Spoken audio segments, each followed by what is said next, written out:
दोस्तों, फिनेंस हर किसी को नहीं आता है। फिनेंस के टर्म समझना बहुत ही मुश्किल काम है अगर आप बिल्कुल नौसिखिया हैं, लेकिन हम सब लोग अपने पैसे को ग्रो करना चाहते हैं।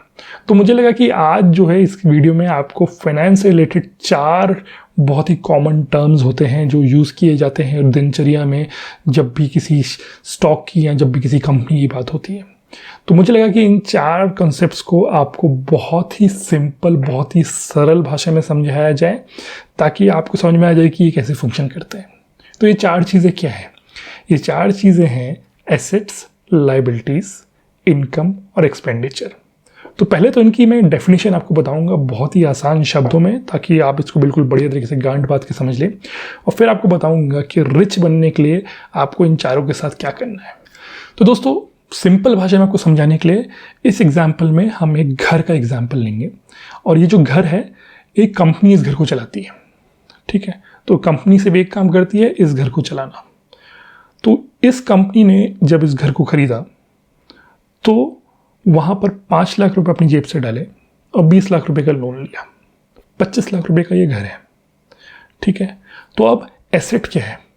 ये जो घर है जिसकी वैल्यू 25 लाख रुपए है, ये कंपनी का एसेट कहलाएगा आज के दिन पे, ठीक है।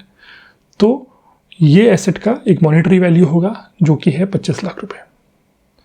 अब इस एसेट को खरीदने के लिए कंपनी ने 2 तरीके से फंड जुगाड़े।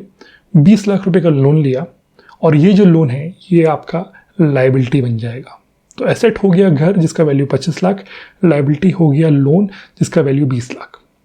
इसके अलावा एक और लायबिलिटी है, एक इंटरनल लायबिलिटी इसको बोला जाएगा, जो 5 लाख रुपए अपनी जेब से आपने डाउन पेमेंट दिया, वो भी तो आपने इन्वेस्ट किया हुआ है इस घर के ऊपर।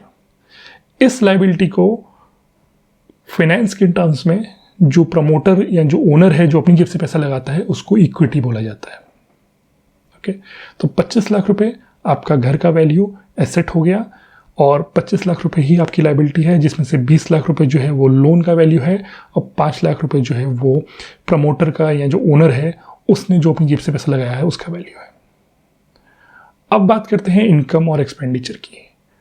तो जो भी महीने का रेंट इस घर से आ रहा है उसको इनकम बोला जाएगा, और वहीं जो भी खर्चा इस घर को चलाने में हो रहा है, जैसे कि जो ईएमआई का पेमेंट्स है, जो इंश्योरेंस का पेमेंट है, जो प्रॉपर्टी टैक्स है, जो मेंटेनेंस में खर्चा है, वो सब का सब आपका एक्सपेंडिचर में जाएगा। तो ये हो गया आपका एसेट, लायबिलिटी, इनकम, एक्सपेंडिचर। अब दोस्तों, इन 4 चीज़ों का इस्तेमाल आप कैसे कर सकते हैं अपने आप को वेल्दी और रिच बनाने के लिए?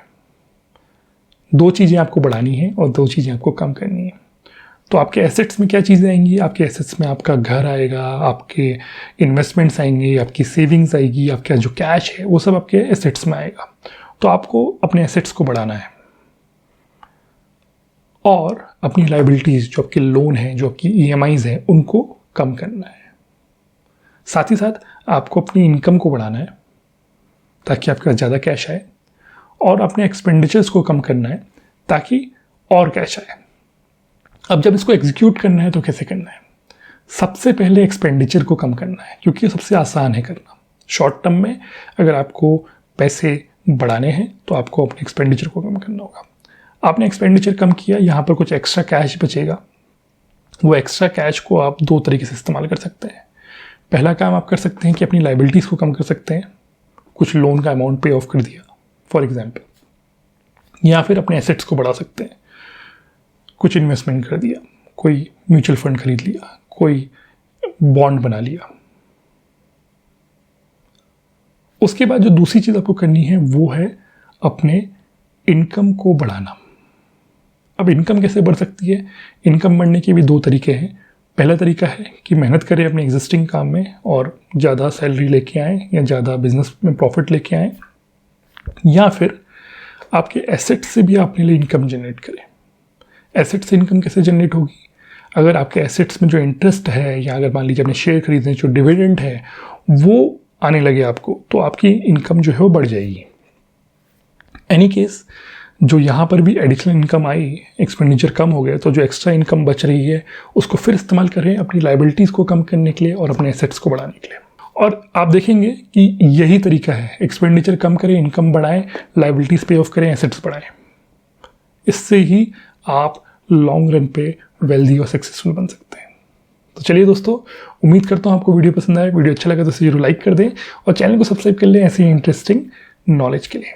चलिए कुछ दिनों में फिर मिलते हैं।